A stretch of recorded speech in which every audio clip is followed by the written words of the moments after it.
There's been this amazing convergence between IT service management, which has been over there on the other side of the building, now using the same agentic technologies that we're trying to use to facilitate issue resolution.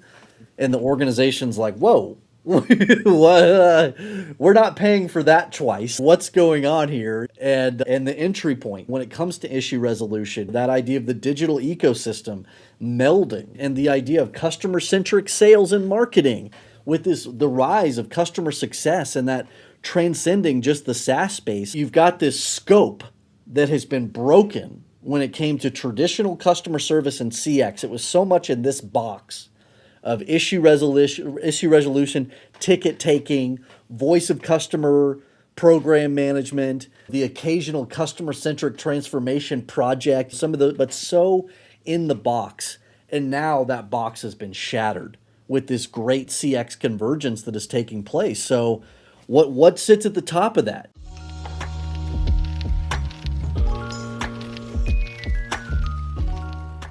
Hello and welcome to the CX Heroes podcast. Today's guest is none other than Nate Brown, one of the most recognizable voices in customer experience. Nate Brown is a co-founder of CX Accelerator, the 5,000 plus member community he built up from a passion project into a movement. And he's also the author of the CX Primer. Over a career spanning gaming, software, healthcare, and manufacturing, he's built contact centers from the ground up and anchored complex CX functions for brands like Warner Brothers Games, Chet, UL, and Bosch. He's been named a top CX thought leader by ICMI, and he did it all after starting out cold calling strip malls in Florida selling postage machines. Nate, thank you for joining. Thank you so much, Ben. Long-time listener, first-time guest, and absolutely thrilled to be here. Thank you so much for having me on. Oh, it's my pleasure. So, you have told the story of your first job out of college, cold calling strip malls in Jacksonville, Florida under the burning sun. You're selling postage machines, getting kicked out of offices. Most people would file that away as a job to forget. But you said that's where your love of customers was unexpectedly born. Can you take me back to a moment where you realized that service was really your thing? Yeah, there was no cold calling about it. I was in a suit. I was in a Ford Taurus that had no AC. It was wild. I did the work day just absolutely drenched, but I learned so much in that season, Ben, and it really was a critical time.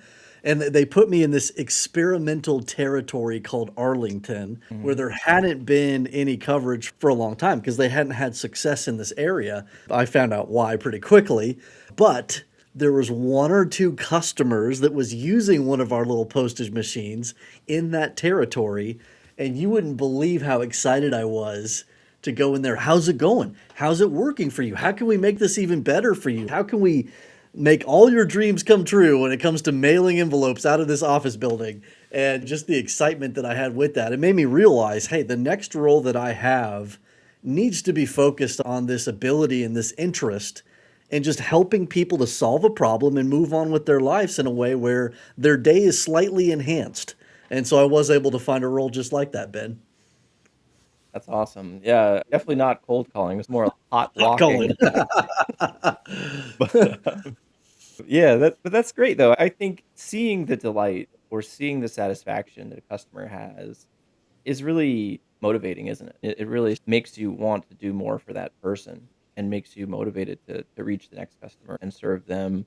I think the circumstances there are pretty amazing, but you've made a lot of different teams successful. You've gone from that early experience to managing support department, right? And not only managing the support department, but taking it from that reactive firefighting kind of model into a proactive strategic CX function.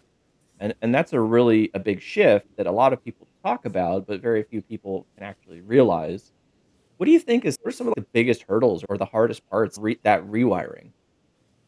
Yeah, a big part of it, and we've talked so much about this, Ben, over the past couple months, but we were definitely stuck for a period of time in that ticket taker mode. Mm, Let's just get through the day and let's crush the queue. Let's right. crush the queue. And that kind of pervaded everything that we did. It was very much like, hey, let's just knock this stuff out. Let's survive. Let's do what we have to do to get through. There wasn't much strategic thinking. There wasn't much proactive nature in terms of how we were interacting with customers. And it was a huge opportunity for us to do more. And once a couple of us started to have that awakening and to see the customer experience movement, that idea of legacy customer service as let's fix the broken thing. But I Right. got carried away into the larger mentality of no, let's really analyze and see the culminating impact that we can have in the customer's overall relationship with us over all of these different touch points. Can we earn more share of wallet? Can we earn loyalty? Can we earn their friends to come in and also be a part of what we're doing through the goodwill that we've earned through them, through our ability to guide them to success in all these different ways? And once I found that thread of that strategic customer service to CX jump, I knew that would be the trademark of my career. Got it. Yeah, it's such an important jump. It's such an important leap because I honestly believe that bad customer experience, it makes the world a bad place. It's not a good place. It's not a good experience to have, obviously, but it's not a good world to live in, right? And I've seen various metrics about. Um, I think I want to say it was like customer perception or brand perception or the sort of the customer side of how do they feel about customer experience. And there's various research showing that customer perception of brands is at an all-time low. And I just wonder, do you have a hypothesis or a theory about, despite the efforts of yourself and CX Accelerator and all these great voices trying to improve customer experience, what's the disconnect? Like, why are customers having bad experiences in 2026? Yeah, it's baffling, Ben. If you look at what's possible and what Mhm, the very best are doing, it's like, wow, and that's part of the problem right there, Ben. mhm, If you look at what Amazon has done, if you look at what Chewy has done, if you look at what Lego has done, if you look at what Navy Federal Credit Union has done, they've raised the bar universally across all industries and mm, spaces. And now we've tasted and we have seen, Ben, on mm. what good service can actually look like. And it's like, what the heck, bank? What are you Right, doing? What right, the heck, doctor's office? Why am I sitting here for an hour and a half for you to call me back right. when I already did these forms online? Just the list goes on and on. It's our expectation has absolutely increased as customers. That's one. But Mhm, then number mhm, two, there is a disconnect just in terms of the people that are offering this service right. and their connection to the brand. Quite frankly, right now, Ben, if you look at if you look at the real root causes of what's going on inside of most organizations, we are in a significant leadership crisis. Mm, If you look at the data from Edelman Trust Barometer report as an example, people have never been more disconnected with the leadership and the mission and purpose of their organizations. So that you want to tell me that's not going to impact the type of service that they're going to be able to provide every day? Going back to your original question of what are some of the hurdles that you overcame as a service leader, the biggest one was activating people to have a sense of pride and excitement and energy and joy mm, associated with the service that they get to provide to these customers every single day. And until you awaken that and can sustain that and have that be a gift that you're giving to one another, you're getting better and smarter with every interaction together through these culminating things. And we're both knowledge management nerds. That's a huge part of it. We're right. becoming the people we want to become. We're Mhm, getting smarter. We're becoming more capable. And we care about the mission. And we're better equipped to fulfill that mission of our unique organization. And right. we see the impact that we're having on people's lives. And that's not happening in most companies today, Ben. I think there's a lot of good points there. I think one of them is this sort of this point about closing the loop, like seeing the impact, seeing the final effect that you're having on people, and then, oh, here's how we improve. Here's how we can improve next time. Actually seeing the result of your action, I think is, it's not always possible in some businesses, just the nature of the customer relationship or your service. But there's always something that you can do there, and it absolutely it feeds people's, I wanna say it feeds their heart, it feeds their sort of drive, it feeds their emotional connection because Mhm. we all wanna see that we've done something that actually made a difference, right? You don't wanna just be flailing in the void. doing all this work and all these actions that don't do anything in the end. Um, Yeah. Yeah. but part of this too is you're touching on a very important point, which I think is pretty well understood at this point. But the employee experience directly impacts customer experience, um, and that as companies are in this transition from the reactive ticket taker to the proactive guide, they're moving in that direction. They're somewhere along that line, but can you share like an example of building coalition or building this sort of movement in an organization to affect this kind of CX change? What are the barriers there? How do you actually get that done?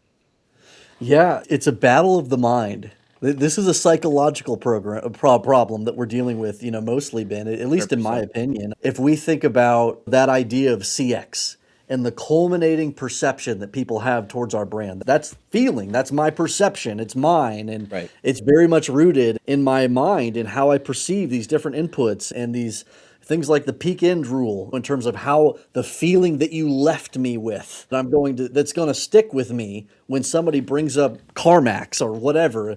Right. Either I'm like, oh, cold sweat, or I'm like, yeah, I want to go see them again next time I have Right. a need. And it can be that polarizing or somewhere in between.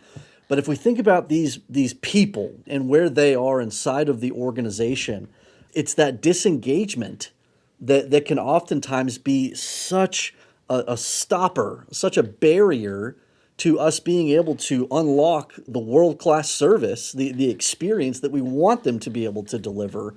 If they're not truly connected with what's going on in the organization and have that sense of excitement and curiosity and pride, you're kind of, you can treat the symptoms all day. You can throw bonus points at them. You can feed them a hot dog and a pizza party and put a hot tub in the office and a ping pong table. And you can do all these things, but they're not connected to the work itself. They're so peripheral Right. to the actual motivators. So I found this resource early in my career called Prime to Perform. Okay. Huge shout out to Neil Doshi and Lindsay McGregor. And it just opened my eyes to the reality of why people were either stuck and incapable of doing the things we were trying to create on behalf of our customers, or they were doing it consistently and creatively and with their own personality and flair and all these wonderful things that I could not control or create through some formulaic program. And it was all about intrinsic motivation. Mm. It's this idea of its purpose, its potential, and it's also like a sense of play, a sense of curiosity and excitement about the work itself. This Right. work is good. I'm becoming the person I want to become. It's Mm. fun, largely because of my peers. We make it fun and good and Right. dynamic together. Right. And it does have a purpose where we are making a positive impact on these people that we get to serve. My favorite different definition of CX is making people's lives better and easier. Right. And if you are doing that together, then there's going to be some powerful intrinsic motivation unlocked. But then on the other side of that coin, you've got the antonym of play, which is inertia. You've got the status quo. I'm going through these motions. I'm dead in my chair. Sounds bad just hearing those words. It's rough. Yeah. And then you got these other motivators, which includes to some degree financial motivators. I Right. love how Daniel Pink talks about pay enough to where compensation is not a distraction, then motivate people with the right motivators. But if Right. we're trying to throw money at a problem, bonuses and incentives and increases in pay, if that's all that you can do to try to increase somebody's engagement, you are already fighting a lost battle. 100% agree. 100%. I think it's a really nice way to describe it too. It's like make compensation no longer the key factor, right? Like Yeah. pay Yes. people enough to where that's not the critical thing anymore. Um, and then you're absolutely right. I think it's been shown. I'd have to go and check, but I think there's been research that shows about motivation and psychological drivers, and financial motivation is extremely fleeting, right? Oh, yeah. It's short lived, and a lot of things, a lot of the best behaviors that we want from our employees are not financially motivated in the end. It's Yeah. about helping people. Like you said, it's about having fun. It's about the sort of the team dynamic and the team spirit. So I think those are great messages, and I hope more leaders who are in a position to do something about it take that to heart. It's not about adding a ping pong table to the break room or something. It's about how you approach that whole sort of psychological landscape, right? The biggest X factor that we do not talk about enough, Ben, is peer-to-peer relationship. Mm. I'm here to say, and I've got some data from Tiny Pulse that could back this up. The relationship that you're helping to foster from peer to peer is more important than your relationship as a leader to them in Interesting. many ways. And we don't think about it enough. We don't talk about it enough. We don't action and incentivize that in terms of our leadership coaching on a director level. We're not doing enough to equip leaders with that type of thinking. Got it. Yeah. I think the challenge in business so often is the sort of short term, what are our quarterly financial goals? Did Yeah. we reach them? Yes or no? Oof. And it loses sight of the big picture, right? It loses Yeah. sight of the strategic sort of arc or trajectory, right? This sort of the long time horizon. Where are we going as a brand? Like, how is our service evolving over time? Those things that get fuzzy when it comes time to do accounting, right? And I just wonder if you have any thoughts or ideas about, what can a leader do? Let's say there's a Mr. CX or Mrs. CX who is leading their team and they're all revved up and all excited to affect a change and move in this direction that we're advocating for here. Um, but how do they actually make those arguments so that the person holding the budget Yeah. is convinced? Yeah. So I think this is a time where we get to learn from our peers in the customer success world. Mm. So customer success is a I'm trying to think of an appropriate metaphor here. I was going to say the hotter sister of CX, but I don't think that's fully appropriate. So Mm. it's in a way it's like the sexier version because it's so tied to revenue. Right. Well, so then what is it? Like, why is it different? How is it? It's maximizing customer value Mm. and engagement. So they're Mm. measuring things like health score, engagement score, and they know that if customers are demonstrating these behaviors, if you can get them here in terms of the way that they're leveraging your product and service and get them here to where they're inside your community and they're actively referring customers back to you in these ways, like if you can earn that iterative ambassador, not just a customer but like a force that's Right. unlocked, a co-creator, it's really a co-creator with you on a mission that you both deem to be important and you're Mhm. truly a partner in that. So like it transcends the false finish line of CX of happy Right. customer. Not enough. It's not Right. enough to have a happy customer because guess what? That happy customer is going to defect at the end of the day because of reasons you didn't even know because you weren't actively engaging them and moving them towards this true finish line of co-creator partnership. Right. So when we measure things like engagement, and we know that if they're engaged to this degree, we have this share of wallet, we have this level of ambassadorship happening out in the industry, like we have this renewal and retention rate associated with that. It just maximizes the relationship so much and transcends our legacy CX metrics so much around NPS, which kind of had the concept, right? If you could quantify the power of a promoter versus the detrimental, the time ticking time bomb of the detractor, if you can Right. financially represent that, but like it was so The hard to really make that come to life. But the more sophisticated metrics and iterative thinking around customer engagement that we get from the success function, that's going to drive the bottom line through customer centric activities. I think of the contrast between a transaction versus a relationship. And I Yeah. think that in customer success, if it's typically B2B and you have these long-term contracts and these long-term relationships, right? Whereas if you're selling like toothpaste or something, it's like, yeah, I bought my toothpaste, I'm done. Yeah. Maybe I'll buy it from you again if it tastes minty or something, right? I have Um, so much to say about toothpaste right now, but that might need to be another episode. So, yeah, but I think that's the dividing line, right? Sort of B2C versus B2 transactional versus relationship. But I think that that line is blurring, and we're seeing that B2C brands and B2C companies, they wanna have more of an ongoing, more of a relationship-minded view, right? And you can translate that into metrics, right? Lifetime value, um maybe NPS and those sort of things. But what do you think about this sort of success learning and B2B learning from offering customer self-service, offering customers the do-it-yourself option? And then on the other side, like B2Cs are learning from B2B, learning from customer success, right? Oh, Totally. not just about the transaction, it's about the relationship, the total lifetime of the customer. Do you see that kind of cross-pollination happening, or where do you see that going? Yeah, certainly there's a couple drivers out there that are pushing the envelope. The luxury retail, Mm, first to the finish line when it came to agentic capability that represented a great self-service experience. mhm, Luxury retail made it there first, and they set a high bar in that B2C realm mm. that then is starting to become an expectation in these other industries and areas and different things. I absolutely think that usually B2C is going to lead the way in terms of determining what's possible in this realm of agentic capabilities and enhanced knowledge management and what's possible in a proactive customer service model. But B2B's got to catch up in a lot of those lagging sectors of finance and healthcare and some of those automotive that they're starting to see the writing on the wall. The way that they're going to compete in the future has to be around the experience. There is no product or service good enough to be the thing that's going to differentiate you for any length of time.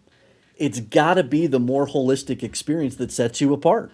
Yeah, I think that the word you mentioned again is expectations, and I think that's a whole thing that we could get into, but with the rise of ChatGPT and Claude and Gemini and all of these consumer-facing, tools that are to use and offer an exciting experience, that is becoming the bar. That is becoming the expectation, right? Yeah, If wow. I can go to ChatGPT and have this just seamlessly easy, it understands me, I can do it myself, it's fast. Oh, it's Why crazy. is it such a pain to contact a company, and why do I have to struggle through an IVR and wait on hold? What the heck is going on here?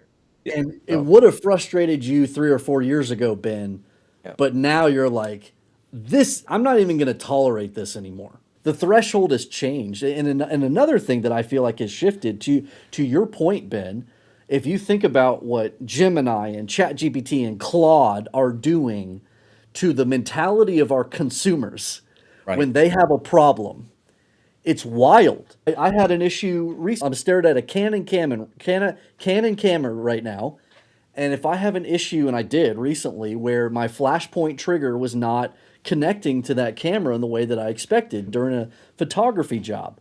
In the past, I would have had to navigate Canon's incredibly complex ecosystem of knowledge management articles to have any hope of resolving my problem, knowing full well that the problem probably is not even the camera, it's probably the flash trigger, which is a totally different brand altogether. What am I going to do?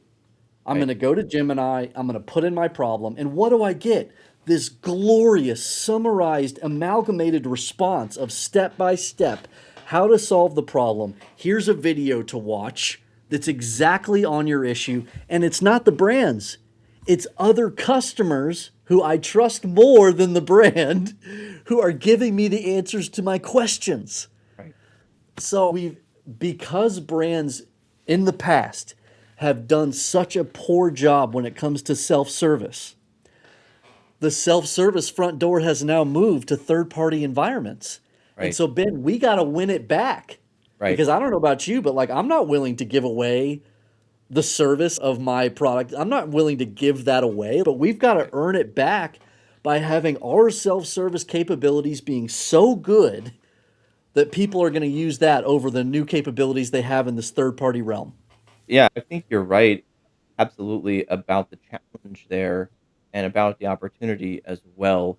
There's so many times in recent memory where I've just gone straight to, in my case, Claude, which I like to use, but I have a problem with a product, I have a problem with a service. I don't wanna deal with this clunky old experience Oh, that they're giving yeah. me, and I just say, Ugh. "Claude, go figure this out for me. I don't wanna think about this." It's And dangerous. yeah, well, but it's a missed opportunity for the Yes. brand, right? Yes. It's a major missed opportunity. I Yeah. mean, fundamental. And and that's the level the expectation is at. And so the farther they fall behind, the bigger that gap grows. It's going to start to show up on the in the accounting, right? Yeah. Um, and it's also an opportunity, right? Like if you have that great experience, including AI, but just overall, Yeah. um, it's going to win you more business. It's going to win you more customers, and they're going to stick around longer. It It's should yeah. be a no brainer, but somehow connecting the dots doesn't happen. It's just really tough. It's tough to have service so good and knowledge connection so on point that it's better than what's out there now. That's just being Right. generated out in the wild. Standards high. There is, you got to overcome that, but it's so worth doing because if you think about where the opportunity is now to grow in that strategic client relationship and to grow that share of wallet and to earn loyalty and to go from somebody who's just a hanging on customer to somebody who's an active ambassador for you, it's the customer service realm. Right. And it's doing proactive, intelligent customer service where you're getting to guide the customer to a new era, a new place of success that they may or may not even be able to define themselves. So when we lose the right to guide them and to help them on their path, then we lose the right to them as a customer. Right. Right. Absolutely. It's a big challenge and a big opportunity. I think people, for the most part, appreciate that. But what does it actually look like? Let's say 2, 3, 5 years into the future. What are some of the new job roles that you see in CX? What are some of the new job descriptions and activities that are going to be added? So many, and it's so hard to predict, right? But and to borrow a Justin Robbins term, I'm envisioning this idea of a customer interaction leader. Mm, There's been this amazing convergence between IT service management, which has been over there on the other side of the building, now using the same agentic technologies that we're trying to use to facilitate issue resolution. And the organization's like, whoa, we're not paying for that twice. What's going on here? And the entry point when it comes to issue resolution, that idea of the digital ecosystem melding and the idea of customer centric sales and marketing with the rise of customer success and that transcending just the SaaS space, you've got this scope that has been broken when it came to traditional customer service and CX. It was so much in this box of issue resolution, ticket taking, voice of customer, program management, the occasional customer centric transformation project, some of the, but so in the box. And now that box has been shattered with this great CX convergence that is taking place. So what sits at the top of that? And I do like that idea of a customer interaction leader that's taking all of these customer centric pieces, adding visibility, adding intelligence, facilitating the reduction of friction, ensuring that voice of customer is consistent and is being collected across all of those touch points, that the right technology is in place in the right areas, that the right people are in the place at the right areas and the right times. And that's not going to happen with the traditional departments that an enterprise organization has. So like we got to move past that. And right. then as you move into more of the management layer and more of the entry level folks, Brent, how much I love that term knowledge curator. Right. And it's these folks that are helping for both the digital capability and the human capability to get smarter with every customer interaction. So it's a lot of like making sure that the right data, the right information is in the right places so that our agentic technology can do the right things, that it can learn, it can grow, it can get better. And then our people can continue to get better and better in their ability to be a proactive guide. And I feel like that's kind of the transcendent level of human service is that idea of, oh yeah, you called with an issue, great, we resolved that 20 minutes ago. Now we're way over here in terms of anticipating next issues, going well beyond issues altogether to like, here's really what you can be thinking about and doing to equip yourself for future success. So those roles change significantly. It's no longer a ticket taker, it's a knowledge curator reporting into some type of a strategically scoped customer interaction leader. I like that, and I think it maps really nicely to what we were talking about earlier about expectations as well, because if there's a sort of a there's this rising tide of customer expectation, right? And that the bar is being raised all the time. And if you're below the bar, below the standard that customers expect, of course you have to close the gap, right?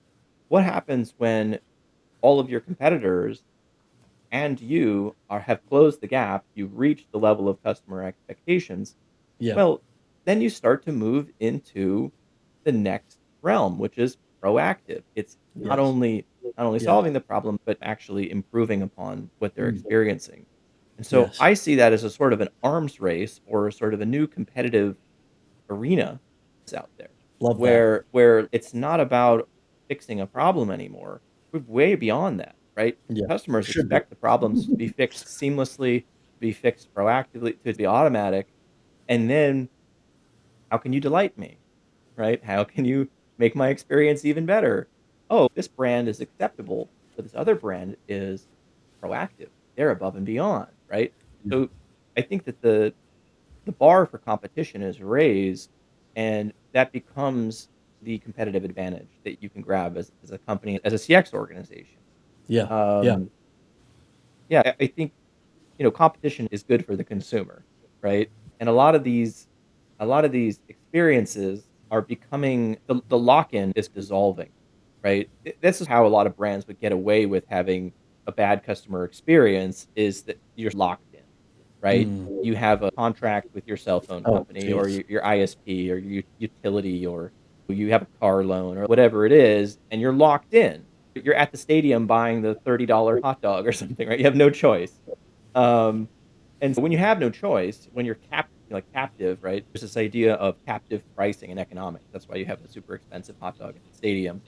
But there's a captive experience also, Yeah. right? Yeah. And I think that some of those things, if you have a car loan, you're not going to get out of your car loan or something without paying for it. But a lot of times, those that lock in, I think, is dissolving, and customers are jumping ship faster than ever, right? You're not Yeah. giving me a good experience, I'm out, right?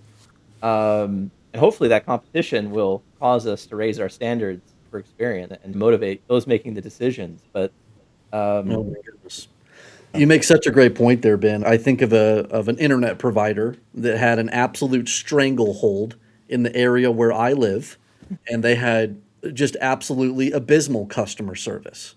And they manipulate customers all the time into trying to spend more money and just fees all over the place. Not a trustworthy organization. yeah, Then, of course, the competition moves in, mm, and there's a fierce battle, a competitive battle that happens with the customer experience being at the heart of that, and this lack of trust really being the thing that is the incumbent is really losing.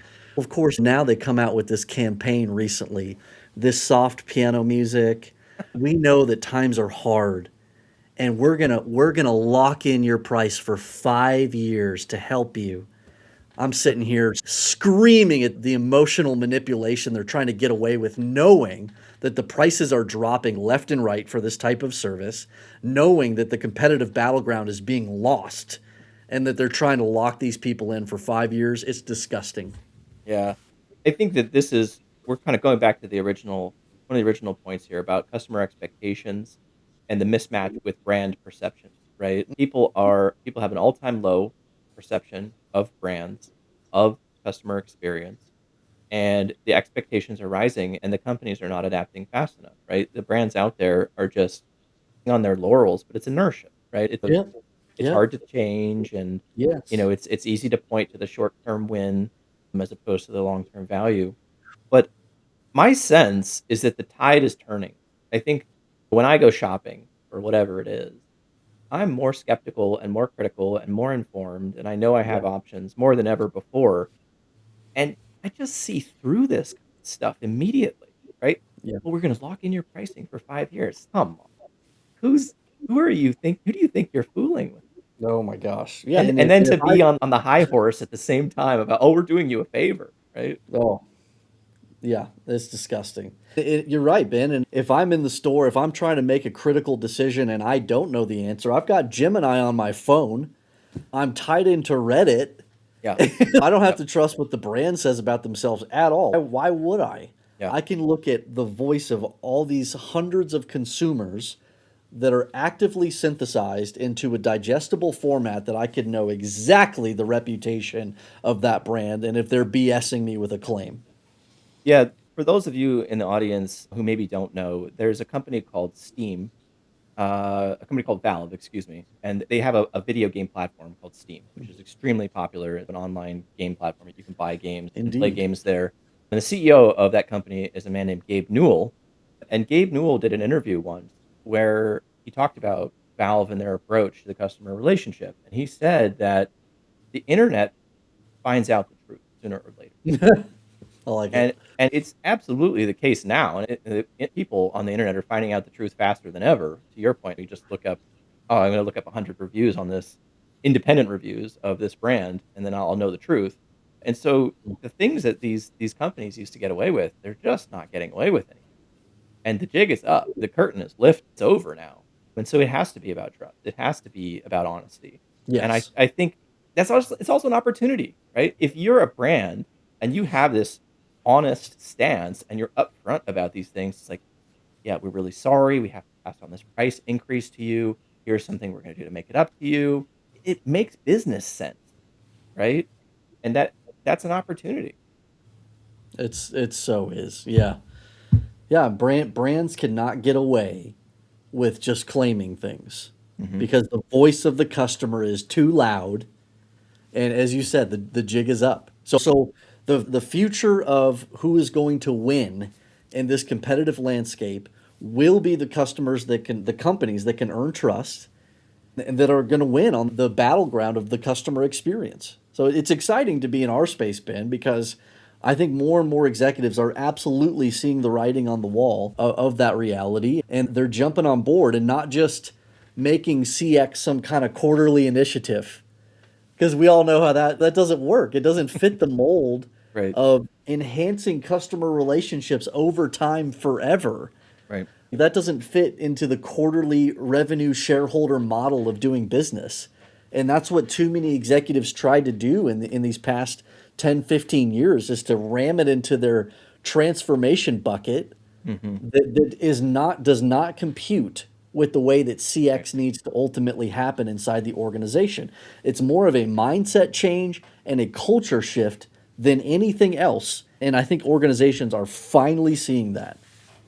I hope so, and I believe so, and trying together with you, trying to give people some resources and having conversations like this publicly and trying to point the way as much as we can. But Yeah. it ultimately is up to CX leaders. It's up to you, listener.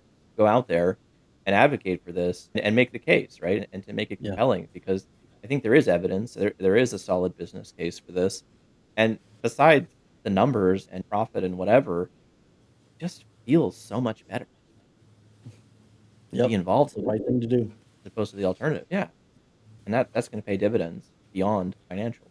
I wanna wrap up the episode here. I wanna ask you, are there any books, podcasts, personalities that you've been enjoying lately that you would recommend to me and the audience? Yeah, gosh, so many. Definitely need to shout out Jeannie Walters, Experience Investigators. Experiences everything is the book she recently released. Very good addition to the work. My favorite of all time is Fusion by Denise Leon, and she's putting out great stuff lately too in terms of unlocking that intrinsic motivator mission quadrant inside of people, inside of organizations. She's just an unbelievable author and content creator. So definitely follow along with her.